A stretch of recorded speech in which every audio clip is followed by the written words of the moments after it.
حالتون خوب باشه هر کجا که هستین. اول از همه خیلی دوست دارم باز تشکر کنم از همه اون دوستایی که میرن به مگنت تینک و افتخار میدن و کانال من رو تعقیب میکنن و فالو میکنن. امروز در رابطه با اینکه چطور میتونیم تلگرام رو روی کامپیوترمون داشته باشیم صحبت خواهیم کرد، یعنی وب ورژن تلگرام صحبت خواهیم کرد. تلگرام رو هم بد نوشتم. و اینکه چطور میتونیم توی کامپیوترمون از تلگرام استفاده کنیم. برای اینکه من رو ساپورت کنین این گوشه یک آیکون مگنت هستش، خیلی خوشحال میشم اگه اون رو کلیک بکنین و سابسکرایب بکنین. بریم که شروع بکنیم. اوکی، وقتی که میایین روی اینترنت خیلی راحت میتونین برین روی سایت، برین توی آدرس بار. به این قسمت توی اینترنت توی هر براوزری میگن آدرس بار، یعنی اینجا شما آدرس رو تایپ میکنین. پس به این قسمت میگن آدرس بار. میتونین برین به آدرس بار و توی آدرس بار سرچ بکنین تلگرام. اولین لینکی رو که میبینین روش کلیک میکنین، نوشته تلگرام مسنجر telegram.org. وقتی که کلیک میکنین روش، خب با سایت خود تلگرام رو هستین اینجا که همه چیز تلگرام رو میتونین اینجا ببینین. خب و اگه برای موبایلتون میخواین دانلود بکنین از این بالا میتونین استفاده بکنین، یا از این که برای اندروید هستش. اولی رو اگه بخواین برای گوشی های اندروید، دومی برای آیفون هستش، اینم برای ویندوز فون هستش. ولی برای اینکه توی کامپیوترتون استفاده بکنین شما نیاز دارین که از این سه تا استفاده بکنین.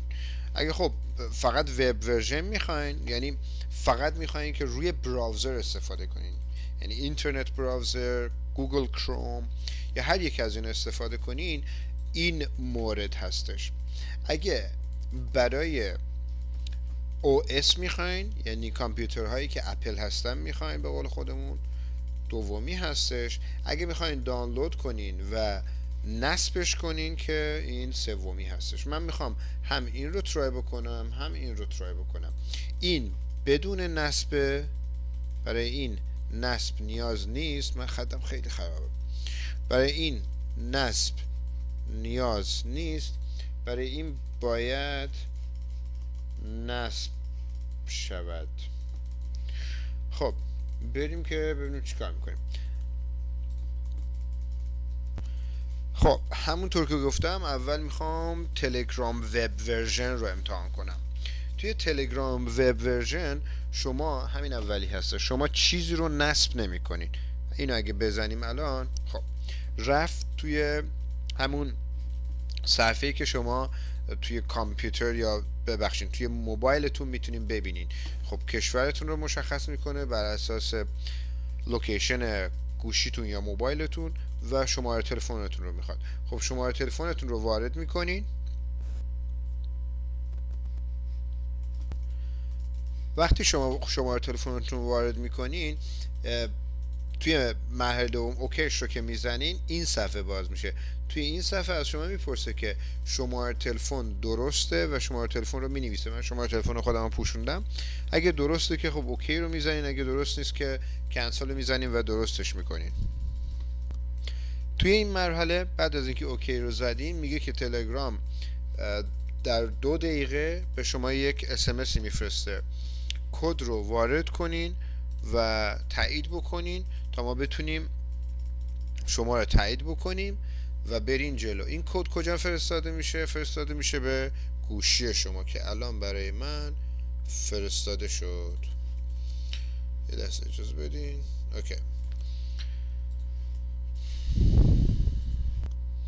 خب همونطور که میبینین الان تلگرام من باز شده، لیستم اومده، لیست دوستام اومده، لیست گروه هم اومده و خیلی راحت میتونم استفاده کنم.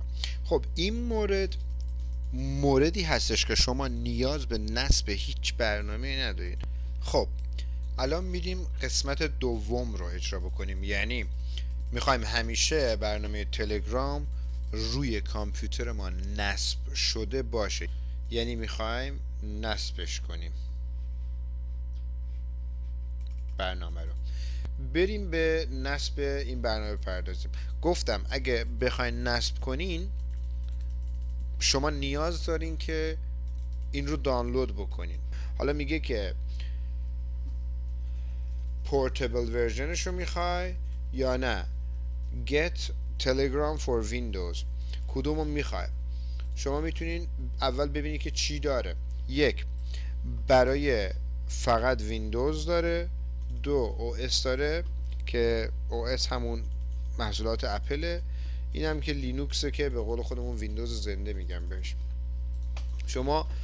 ما اینجا داریم روی ویندوز صحبت میکنیم، شما یکی از اینها رو نیاز دارید طبیعتا. خب میگم که get telegram for windows. خب